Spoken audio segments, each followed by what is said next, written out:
മുനീശ്വ വരപാകാദികൾ തരതരന സുവസ്തുവും കൂടിക്കൊണ്ടിരൽ ಗೌರವಂ ಬರುವ ಅಚ್ಯುತನೆನುತ್ತಲೇ ವರದಿವ್ಯ ರಸಭರಿತದಡುಗೆಯಂ ಮಾಡಿರಲು ಕುರುರಾಯ ನುಡಿದೆಲ್ಲರಾಲಯವಂ ಪೊಕ್ಕು ಸತ್ಕರುಣവും ಕುಶಲവും ಬೆಸಗೊಳುತ್ತ ವಿದುರನರ ಮನೆಗೈದಂ ಕೃಷ್ಣರಾಯ. ವಾಯು ವೇಗದಿಂದ ರಥ ಎನ್ನುವುದು ಬಂದು ಬಂದು ಬಂದು ಹಸ್ತಿನೆಯನ್ನು ಸೇರಿದೆ. ಹೊರಟ ಮರುಕ್ಷಣ ಬಂದು ಸೇರಿದ್ದೇ ಹಸ್ತಿನೆಯಲ್ಲ.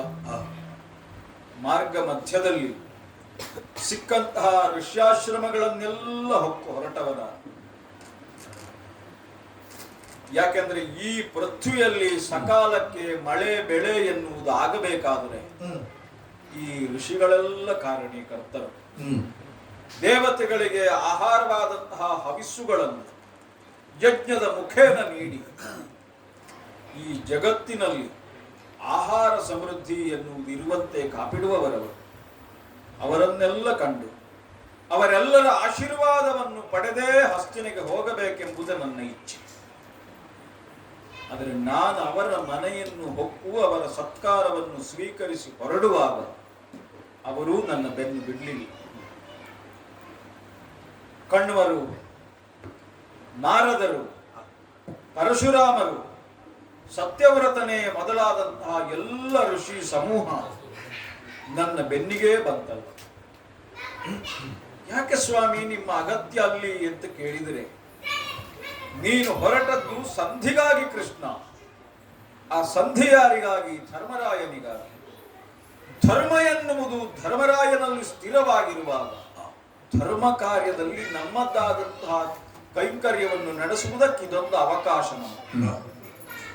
ಆ ಸುಯೋಧನನ ಸಭೆಯಲ್ಲಿ ಅವನ ಕುರಿತಾಗಿ ಹೇಳಬೇಕಾದ ಮಾತುಗಳನ್ನು ಹೇಳುವ ಸಂದರ್ಭ ಬಂದರೆ ನಾವು ನಿನ್ನ ಜೊತೆಗೆ ದನಿಯಾಗುತ್ತೇವೆ ಅಂತ ಹೇಳಿದರು. ಅವರ ಮಾತನ್ನ ಅಲ್ಲಗಳೆಯುವುದಕ್ಕೆ ನಾನ್ಯಾರು? ಅದಕ್ಕೆ ಸಂಧಿಗಾಗಿ ಹೊರಟವ ನಾನು. ಇದರಿನಲ್ಲಿ ಋಷಿಗಳ ಸಮೂಹ, ಮಧ್ಯೆ ನನ್ನ ರಥ, ಹಿಂಗಡೆಯಲ್ಲಿ ಗೋವುಗಳ ಸಂದಡಿ, ಅದಕ್ಕೂ ಹಿಂದೆ ನನ್ನ ಸೇನೆ. ಒಂದು ವೈಭವೋಪೇತವಾದ ಶೋಭಾಯಾತ್ರೆಯೇ ಸಾಗುವ ಹಾಗೆ ಹಸ್ತಿನೆಗೆ ಬಂದು ನಿಂತಿದ್ದೇನೆ. ಬಂದವ ನೇರವಾಗಿ ಸುಯೋಧನನ ಮನೆಯನ್ನೇ ಹೋಗುವುದೋ? ಅಲ್ಲ. ಇಲ್ಲಿ ಅನೇಕ ಹಿರಿಯ ತಲೆಗಳಿದ್ದ.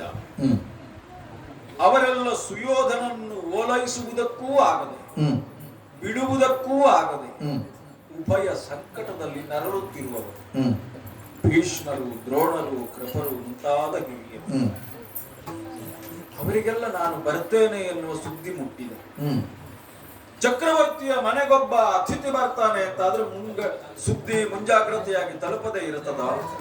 ಸುದ್ದಿ ಬಂದಿದೆ. ಅವರೆಲ್ಲರೂ ನನ್ನನ್ನು ಸ್ವಾಗತಿಸುವುದಕ್ಕಾಗಿ ಸಿದ್ಧರಾಗಿದ್ದಾರೆ.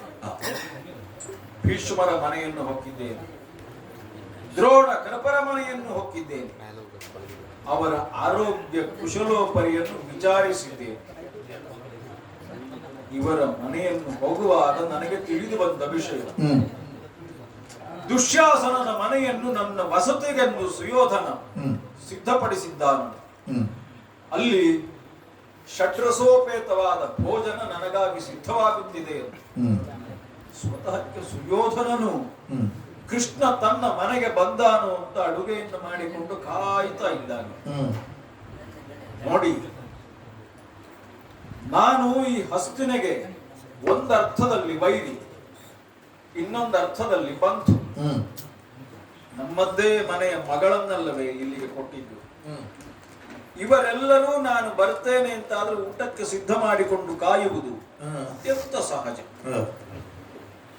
ಆದ್ರೆ ನಾವು ಯಾರ ಮನೆಗೆ ಯಾವ ಊರಿಗೆ ಹೋದರೂ ಊಟ ಮಾಡಬೇಕು, ಹಸಿವನ್ನು ನೀಗಿಸಿಕೊಳ್ಳಬೇಕು ಅಂತಾದರೆ ಅವರಲ್ಲಿ ಅಪರಿಮಿತವಾದ ಒಂದು ಪ್ರೀತಿ ಎನ್ನುವುದು ಬೇಕಲ್ಲವೇ? ಇವರ ಮನೆಯನ್ನೆಲ್ಲ ಹೊಕ್ಕು ಹೊರಟಾಯಿತು.